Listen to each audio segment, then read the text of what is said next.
Hi guys, my name's Lucy, and today I'm going to talk to you about my career as a referee.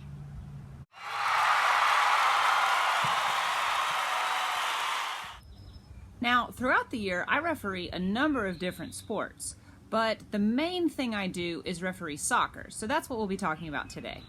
Let's get to some questions. Question number 1. What is your favorite part of your job?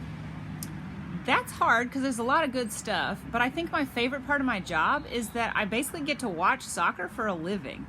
I do miss getting to play, but getting to stay involved with a game I love is awesome. I also really like that sometimes people bring their dogs to the fields and I get to pet them, so that's pretty cool too. Question number 2. What's your least favorite part of the job? My least favorite part of my job as a referee is how people sometimes treat me when they get angry during a game.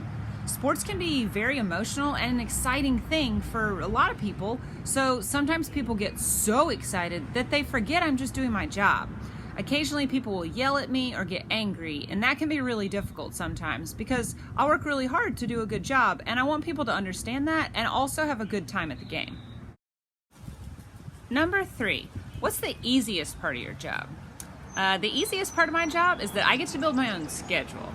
Instead of having to go into an office every day, wake up in the morning, go to work all day, and then come home, my boss actually just sends me a list of soccer games he wants me to referee, and then I tell him which games fit my schedule. There's a bit more to it than that, but basically I usually work like almost every single day, even on the weekends in the fall and spring months, and then I get to take almost the whole summer and winter off. I still have to train and work out and run around even when I'm on vacation, but I only have to referee on days that I want to work. Number 4, what's the hardest part of your job? The hardest part of my job is definitely when people yell at me. Like I talked about before, sometimes people get a little too excited and they don't always understand the rules that I'm trying to enforce just as part of doing my job. It's really important for me as a referee to remember that they might be mistaken or maybe overeager. I have to make sure to stay calm even if they're yelling and being mean. I have to stay focused and definitely cannot yell back, as that's not helpful or professional. And they don't always mean to be mean, but sometimes they're just angry and I need to try to calm them down, and that's definitely the hardest thing. Question number 5, do you use any special tools for your job? Referees need a lot of tools, like our jerseys. They help the players tell us apart from their teammates, so no one accidentally passes us the ball. They come in different colors and sleeve lengths and even different patterns. Then we have our shorts. Referees wear special referee shorts. Different leagues require different logos. And then we also have special pockets on our shorts for all of our gear. Can't forget our socks. Lots of different options there too, but all soccer referees wear socks that go up to our knees. The last part of our uniform are our shoes. We wear different shoes depending on the weather so that we don't slip or fall on the field. We have flats, turf shoes, and cleats, but they have to be black and white. And that is a soccer referee's uniform. What about gear? Whistles. Now, obviously a whistle is a super important tool for a referee. Most professional referees have more than one whistle on them because it's such an important tool that we all carry backups with us just in case one breaks or gets dropped.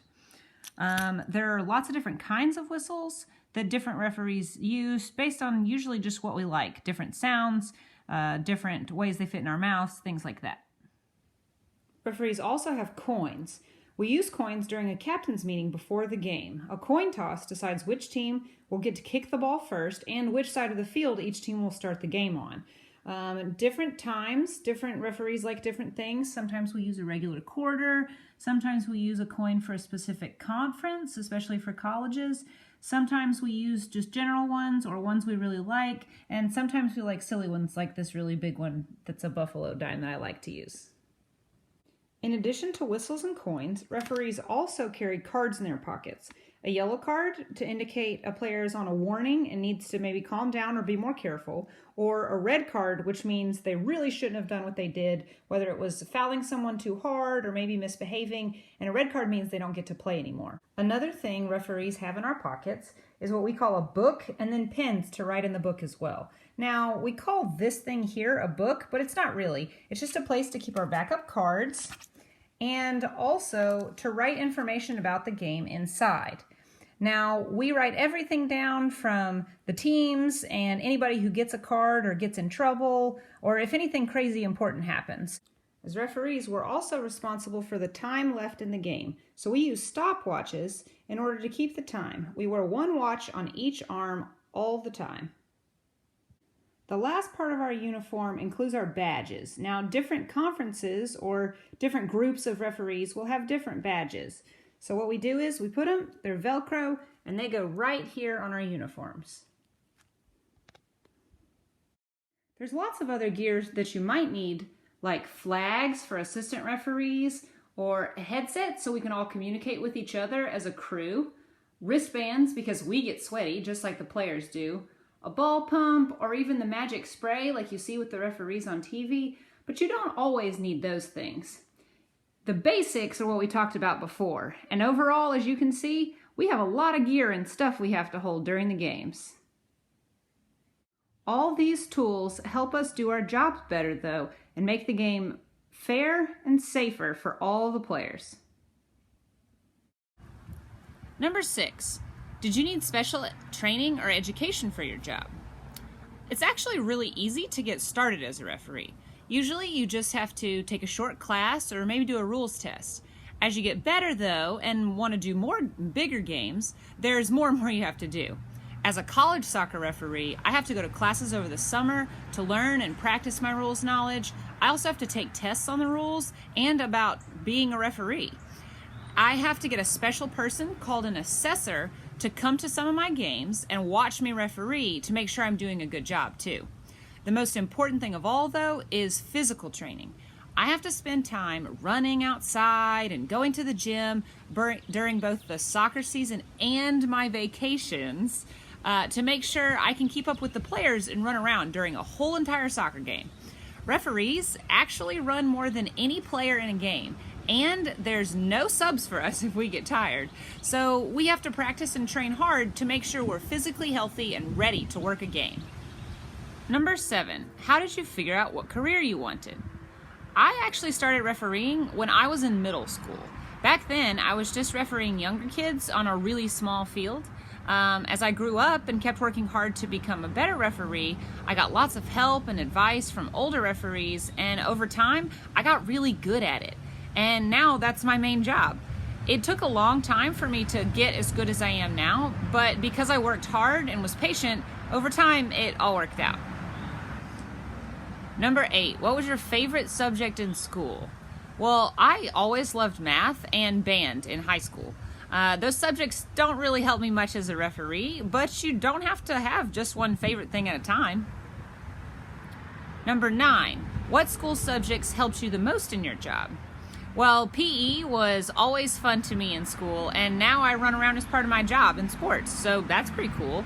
Other things I learned in school that help me now are time management, like being organized with my schedule and my calendar, and also conflict resolution, which basically just means understanding that just because someone's upset or yelling doesn't necessarily mean they're mean, but it may just mean that there's a better way we can both communicate and be more patient with each other. Those are really important parts of my job. Number 10, what career did you think about when you were young? Well, when I was young, I never thought I would be a referee. I didn't even know that refereeing was a job until I got older. I actually dreamed about being a professional athlete. I loved basketball the most, and soccer a lot too. I also thought I might be a veterinarian because I love animals. I still think that being a veterinarian is a super cool job, but I'm really happy being a referee. Last question, what are some of the responsibilities of your job? The main responsibilities of my job include making sure that a game is safe and fair. As a referee, I do this by making sure everyone is following the rules, and that should make the game more fun for everyone and, as we said, safe and fair, which is the most important part. And that's my career as a soccer referee.